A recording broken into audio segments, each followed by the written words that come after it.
Meie ülesanne siin lõunarindel seisneb selles, et takistada vaenlase läbimurret ja kindlustada seega Tartu ning kogu Eesti peatne vabastamine. Rünnakule!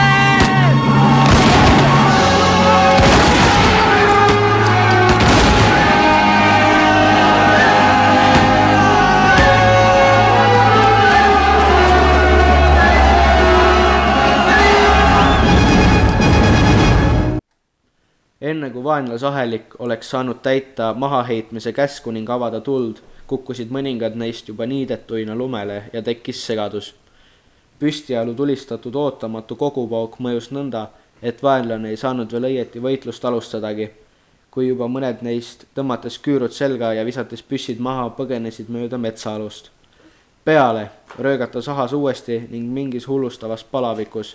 Peale, hurraa, tääkidega poisid! Hurraa kostis samas üle metsa korraga kohutuv kisendamine, mis murdis nüüd lõplikult vaenlase vastuhakkamise kavatsused. Täägid ees, tulistamata ühtki lasku, sööstes segadusse sattunud aheliku poole. Hurraa, kaikus mets, kuid juba vaenlane põgenes, saamata tulistada ainust kordagi. Ning mis nüüd siis toimus, oli vabatahtlikele enne nägematu. Halle sineleid hüples ees põõsaste tagant põõsaste taha, puude tagant puude taha ning üksteise võidu kihutasid neile metslikult möörates järele koolipoisid. Ahas nägi, kuidas Konsap oma sportlase jalgadega oli jõudnud teistest kaugel ette ning virutanud ühele põgenejale täägiga selga, karjatades vajus see kokku. Sealsamas oli ta ka ise ühele juba õige lähedale jõudnud. See viskas äkki püssi käest, laskus põlvili, tõstis paluvalt käed, see oli juba vanem mees. Ta silmad olid pärani õudusest. Ei neisse ei saanud ahas täägiga virutada.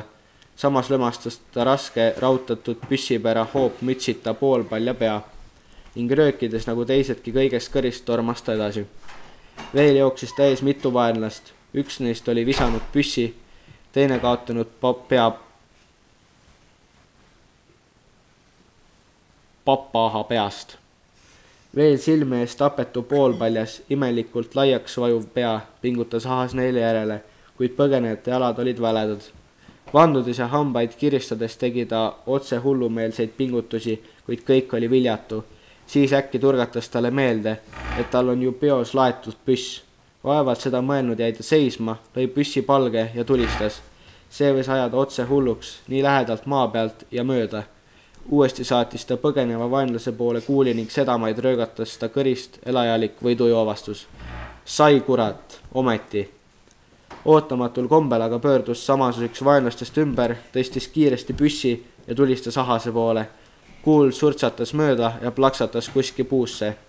Kuradik on, vandus meeletu ahas ja tõstis püssi vaenlase surmamiseks. Enne aga, kui ta sai lasta, jäid ta silmad vaenlase näkku kinni ning ilma, et ta seda oleks märganud, langes ta püssi ots. See imelikult tuttav nina, need vurrud, otsmik seal ees, keda ta tahtis tappa, kas see ei olnud ta oma vend? Vähemalt näis ta palavikuliselt ärritatud ajule, kus võitlesid metsik tapmiskirg ja kuskile üsna alla jäänud tülgastus.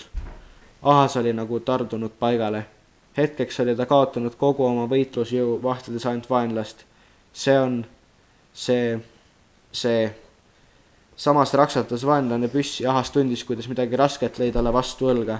See tuli nii kõva jõuga, et ta lõi viltu, peaaegu oleks virutanud pikali, kuigi ta ei tundnud mingit valu. Siis lõi mingi järs kuim talle pähe, kuid ta hoidis end püsti ja vahtis endiselt oma tappjat. Ärge seal, hüüdis ahas ja hakkas taaruvalt sammul ruttama. Ta hüüet aga ei kuulnud keegi ja ta nägi, kuidas vabatahtlikud üksteise järel virutasid oma täägid vaenlase kehasse. Siis tormasid nad edasi. Tehes üleloomulikke jõupingutusi oli ahas rutanud langenu juurde. Ta oli eksinud, see oli täiesti võõras lätlane.